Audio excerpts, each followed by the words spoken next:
Hi guys, it's Reagan and welcome back to another video. Today's video is a long time coming. In fact, it was a year in the making. That's right, today I'm going to be chatting through my favorite books of 2022. This past year, I had my best reading year in about a decade in terms of volume. I somehow read just about 100 books in the year 2022, so narrowing that down to a top 10 list was rather difficult, but I did it. Here we are. Actually, technically, it's a top 11, but I digress, we move on. But without further ado, let's go ahead and dive into my favorite books of 2022. The first book I'm going to chat about is actually a series. I was able to complete this series throughout this year, and the first book actually made my list the year prior. So obviously this quickly became one of my new all-time favorite fantasy series, and that is the First Law trilogy by Joe Abercrombie. I read book 2, which is Before They Were Hanged, and book 3, The Last Arguments of Kings, this year, and loved every single second of this. Joe Abercrombie has catapulted himself to one of my favorite authors. His writing, his characters, his fantasy plots are all incredibly gripping, and this particularly is a grimdark fantasy story, so I found the plots and everything about it to be completely unpredictable. But if you're not familiar, this series I would say is rather character focused, especially in the first book. We're introduced to a variety of characters, but we sort of have a set of primary characters. The first is Glokta, who was once a very handsome war hero, but during the last major conflict, he was actually captured by the enemy and tortured. Once he arrived back home, he was forever changed due to a variety of life-altering injuries. Now he is kind of a servant to the government. He essentially tortures people for a living. He's an investigator and kind of tries to seed out any anti-empire individuals, if you know what I mean. We follow another character named Logan, who is kind of a mercenary warrior. At the beginning of book 1, he's sort of separated from his group and decides to meet up with this magician and travel south just to kind of find something to do. So we follow a character named Giselle, who is pompous and young and honestly not that skilled, and we follow him initially as he's beginning to train for a sword competition. What's so fantastic about this trilogy overall is that Joe Abercrombie spends a lot of time introducing us to our main characters. We live in their world, we understand their motivations,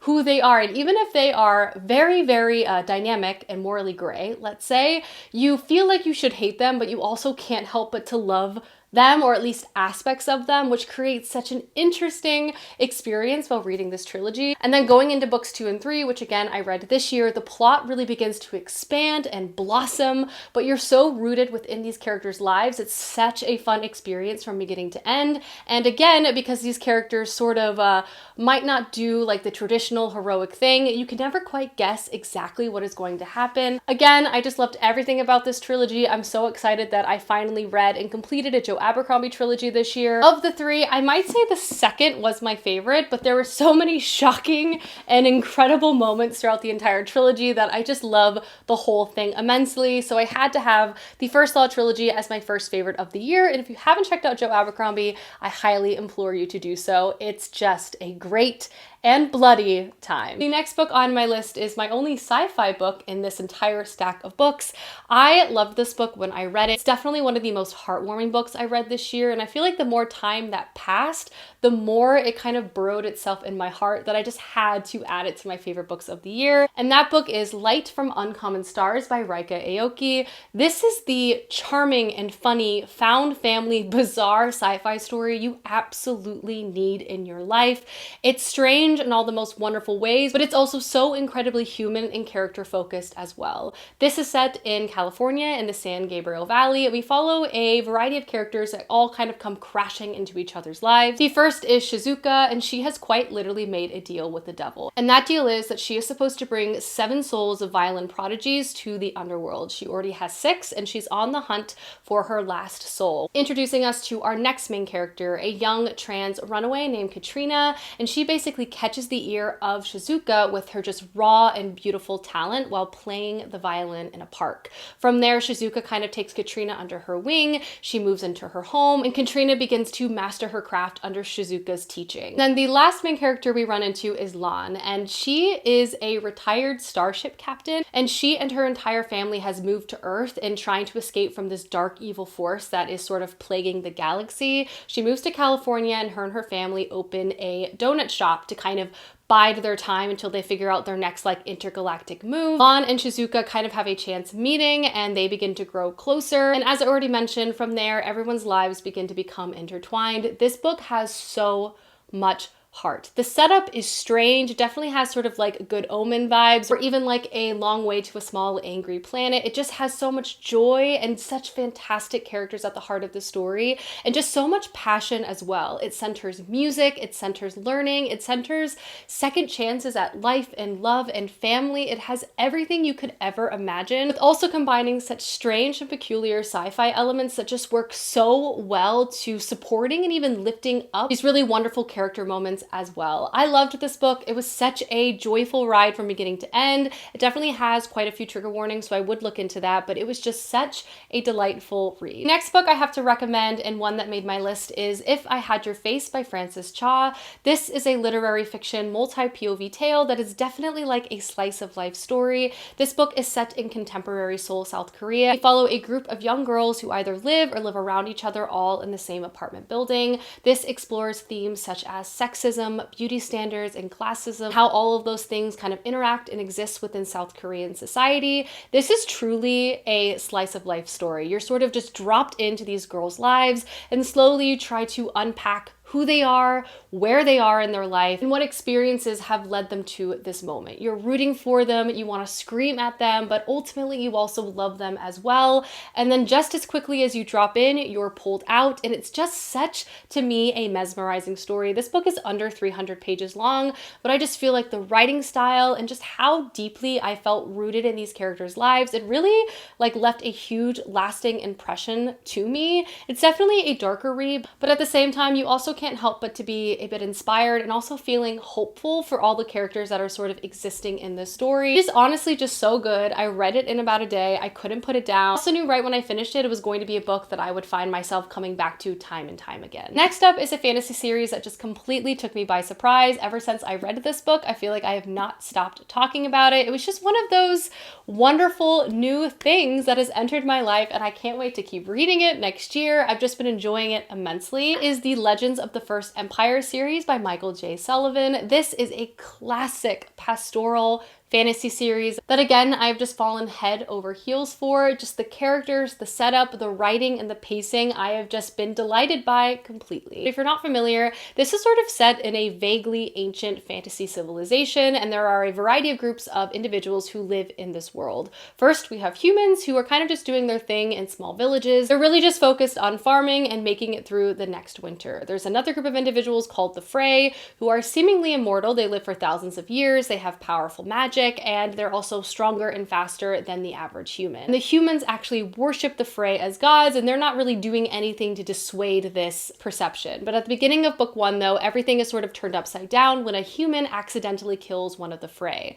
Now the Frey are trying to decide how they want to respond, as they can't let this act of aggression go unanswered. On the other side, you also see a small group of humans begin to work together in a village to try to figure out how not only they're going to respond to this possible Frey threat, but also protect their village from another scary outside force. Book one just does such a fantastic job introducing us to this world and all of the characters that reside within it. It is such an interesting concept, and because of the ancient civilization vibe, we are constantly seeing like how humanity is going to progress, only with like inventions, but also with more complicated political situations as well. The plot itself is also really well paced, and I just feel like everything is simmering at the perfect level of tension. I was able to read the first two books in this series this year. I loved both of them, and I'm truly hooked, and I can't wait to continue on in 2023. The next book that made my list is Great Circle by Maggie Shipstead.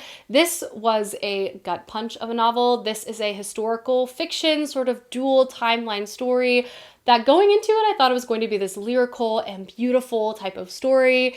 But it is one that will kind of like slap you in the face, punch you in the stomach, and kind of laugh at you once you finish it. But that being said, it was incredible from beginning to end, but it's also a very intense book with lots of trigger warnings as well.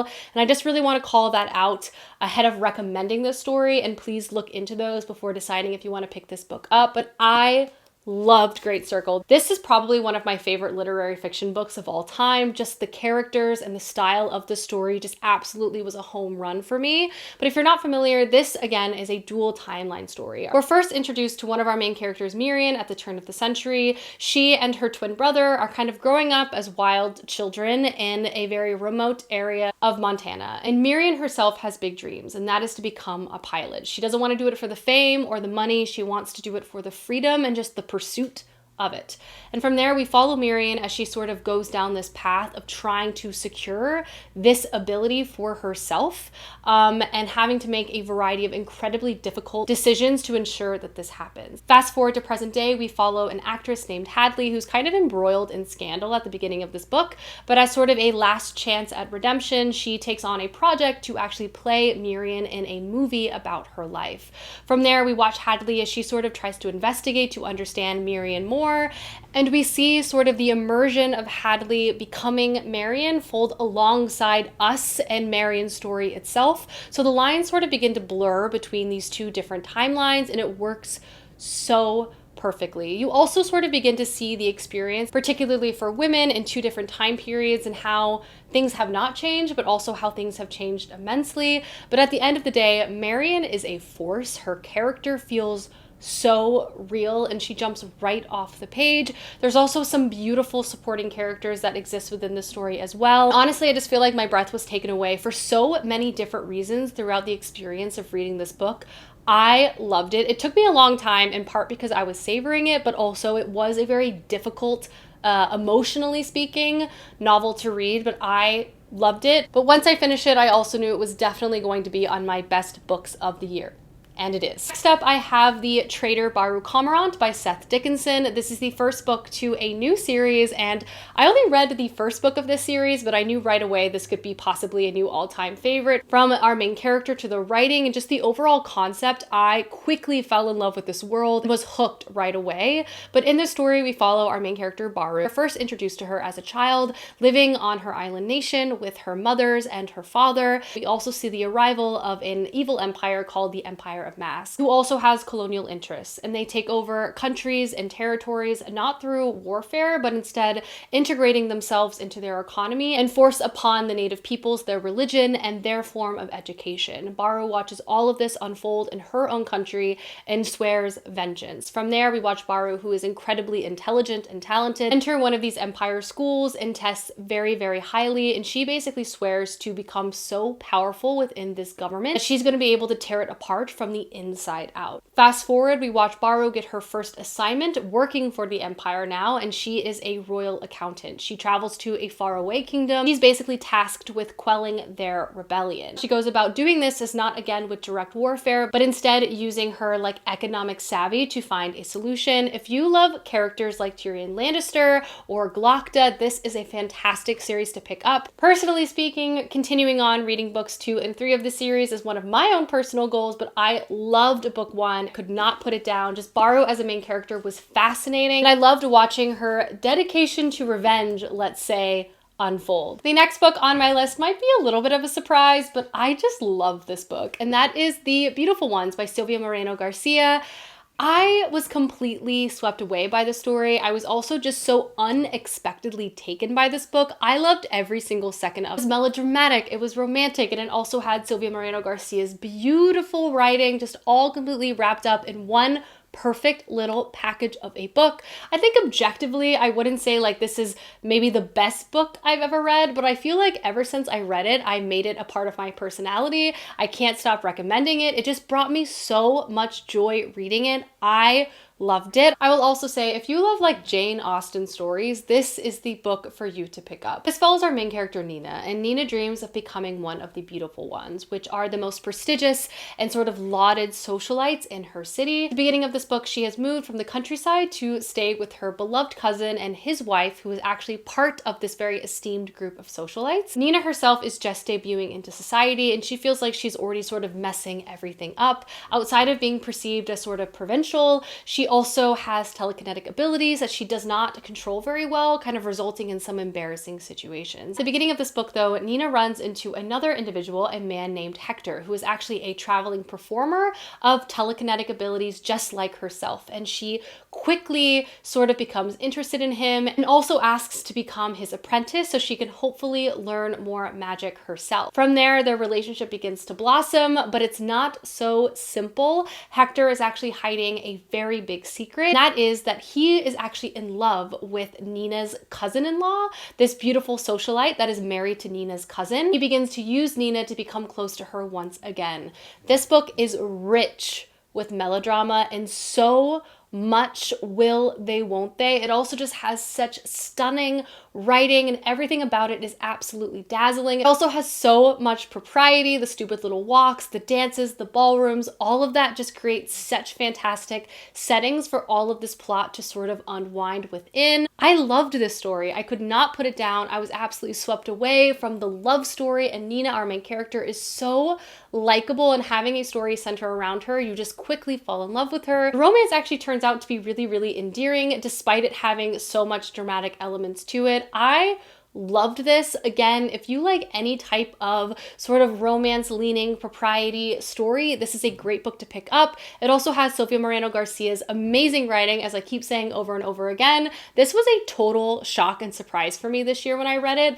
I loved it. Loved it. Can't wait to reread it. Hope it's a movie. Like, everyone needs to check out this book. The next book that is on my top list of the year is My Brilliant Friend by Elena Ferrante. This was another book that felt a bit like a gut punch. It was just such a well-written and detailed portrayal of female friendship. Everything about this story was just absolutely engrossing, and Elena Ferrante's just construction of this first book and then what I hear of the rest of the trilogy was just masterful. If you're not familiar, this story centers our two main characters, Elena and Lila, two young girls growing up in the 1950s in a very poor neighborhood in Naples. They're also growing up in a time post-World War II and also in a community where expectations for men and women are incredibly different.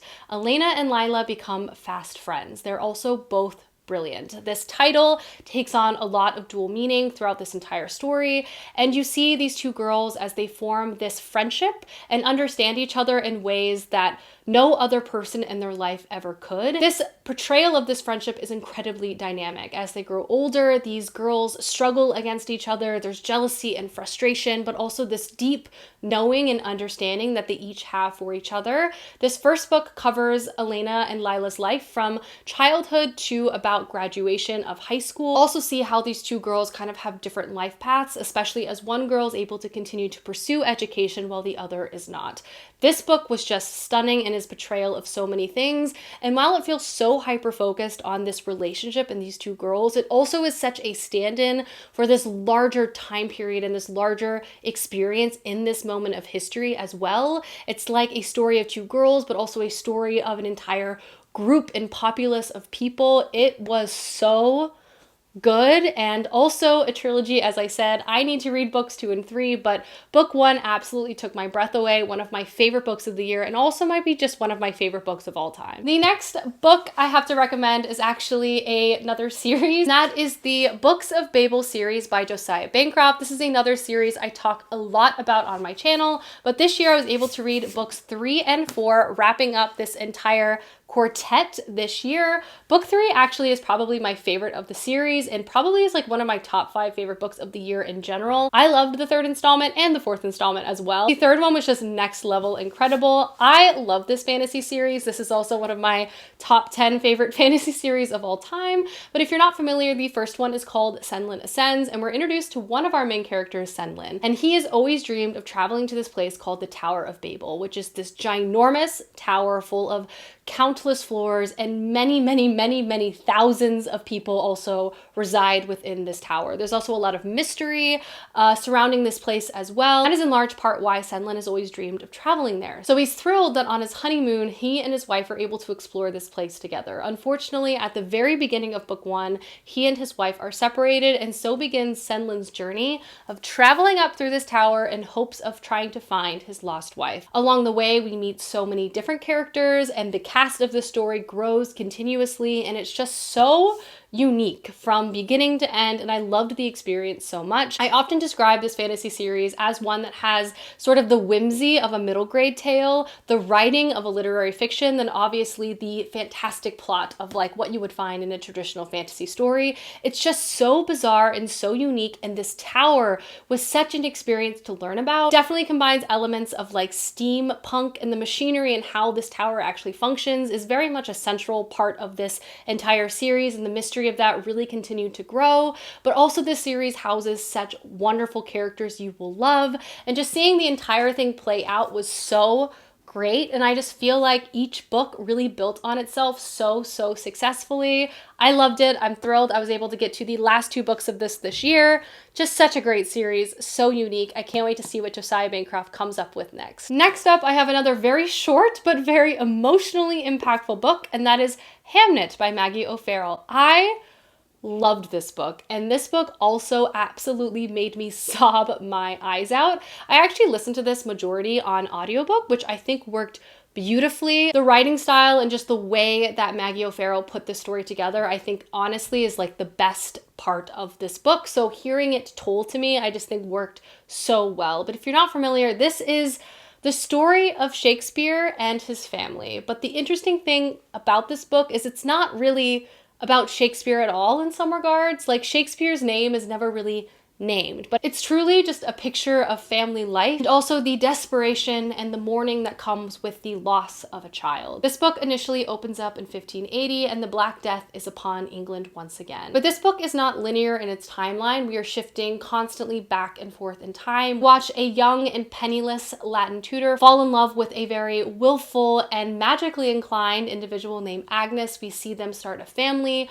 raise children, and we also see when death and sickness arrive on their doorstep. Throughout the story, we're also shifting through different points of view. Just the heartbreak and the love of this family is just astounding to experience, and it's such an intimate portrayal of one family that could be honestly set in any time period, in any place, and did not need a famous main character at the heart of it at all. That's what I feel like the author did so well. Yes, we know the story is about Shakespeare and his family, but it's focusing on the parts of his life that are the least famous part of him at all, but also probably the most important part of him too. And honestly, at the end of the day, the story was just so moving and emotional, and as I've said multiple times now, beautifully written. I just couldn't stop reading it. I couldn't stop listening to it. It astounded me at so many different moments. There's just lines in this that I feel like will live within me forever. I loved this. It was truly a stunning book that you should read if you haven't already. And the last book I'm going to feature is one that you will probably see gracing a lot of top lists this year, and that is Babel by R.F. Kuang. And this is a book that I was highly anticipating going into this year, and personally speaking, for me, I felt like this book really delivered. It was a really impressive work of historical fantasy. This story centers our main character Robin and also opens in 1828. We follow Robin initially as he's growing up in China, but after the tragic passing of his mother, he's basically taken from China and brought to England by a very mysterious professor. Once he arrives there, he begins very rigorous training and schooling in ancient languages of Latin and ancient Greece, all in preparation of his one-day enrollment in a very prestigious translators guild in the University of Oxford. Fast forward, we watch Robin as he begins his studies at the University of Oxford. He's excited, he loves to learn, he's fascinated by this place of education that has existed for so long, also looking forward to perhaps finding a place for himself in a world that has othered him his entire life. Quickly though, he realizes that much is very much the same at Oxford. Or so this Translators Guild that he was so excited to be a part of is actually not just supporting, but also enforcing England's colonial interests internationally. And by being a part of it, he will be directly hurting places like his homeland. From there, Robin is introduced to rebellion, specifically student rebellion, and the entire story begins to unfold from there.